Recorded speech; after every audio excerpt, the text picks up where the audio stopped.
My name is Hobbit Forrest. And my name is Ann Garosco. We're students in the Master of Divinity program at St. Thomas University in Miami, Florida. We're here to provide you with a disaster recovery guide for mental health care consumers and service providers. Major disasters trigger trauma, an experience of total powerlessness produced by a swift, sudden, and usually unexpected event.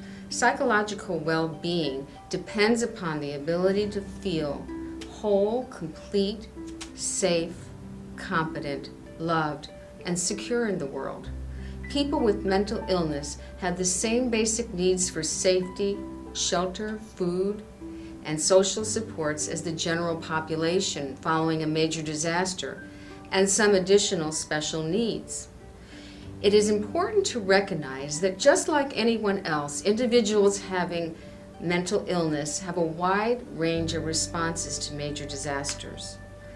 The resilient and self-reliant qualities of the human spirit are not necessarily diminished by mental illness.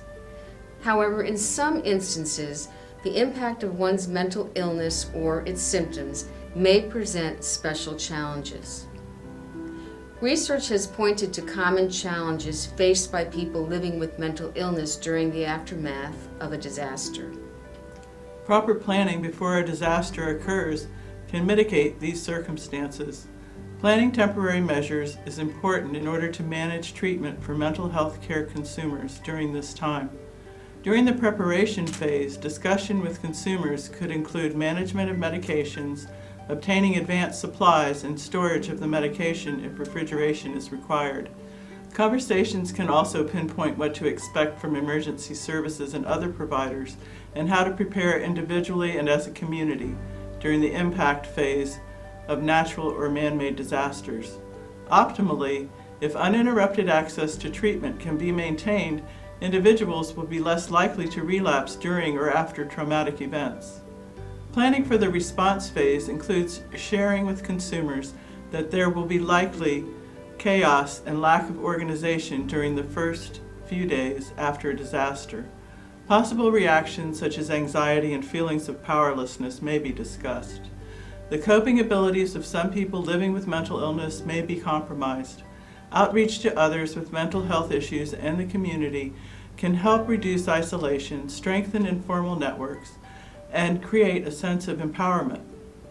Planning includes identification of where to seek resources for food, water, shelter, and financial help.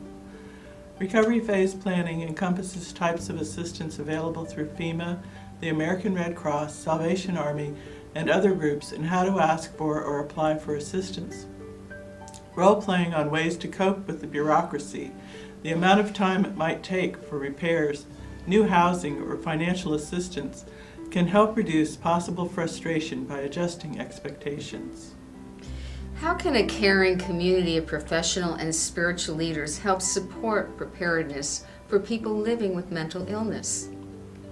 Prepare by learning about best practices in pre- and post-disaster preparation for people with mental illness. Recognize signs of mental illness and when to make appropriate referrals for treatment and support during and after a major disaster or crisis.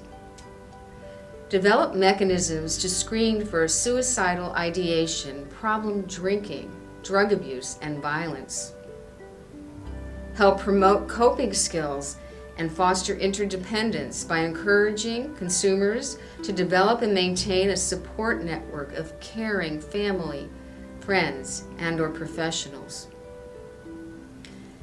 The role of spiritual care providers.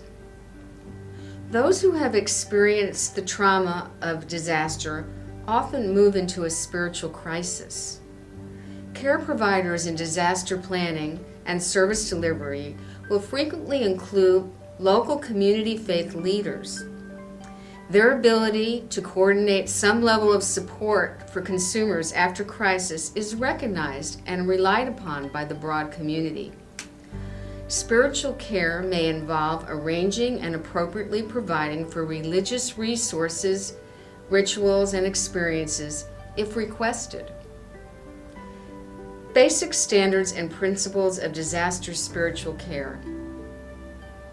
Offer presence and hospitality. Meet, accept, and respect persons exactly as they are. Do no harm. Never evangelize, proselytize, or exploit persons in vulnerable need. Spiritual care providers can be very helpful to mental health professionals by encouraging consumers to access mental health services. Encouragement from a spiritual care provider may assist consumers to feel comfortable utilizing these important services.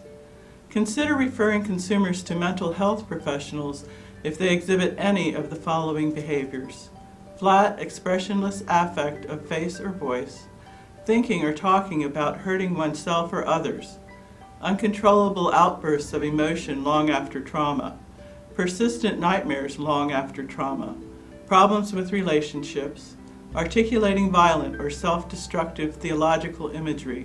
Persons receiving mental health therapy continue to need spiritual care to attend to aspects of their lives relating to faith, hope, and connection to strengths that can sustain them during difficult times. The role of the spiritual care provider is to provide interventions that specifically stimulate a sense and experience of hope in individuals and communities following a disaster. According to Norman Cousins, a healing provider, the capacity for hope is the most significant fact of life.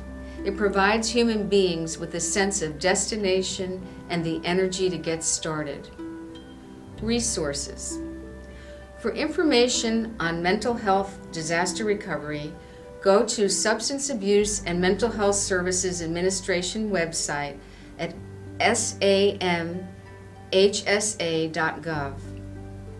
For information on training and disaster response, go to the Federal Emergency Management Agency website at fema.gov. For information on pre- and post-disaster volunteer services, go to the National Voluntary Organization Active in Disaster website at nvoad.org. Thank you for your interest in this important topic. We encourage you to be a resource to the mental health care community during times of disaster. Namaste. Namaste.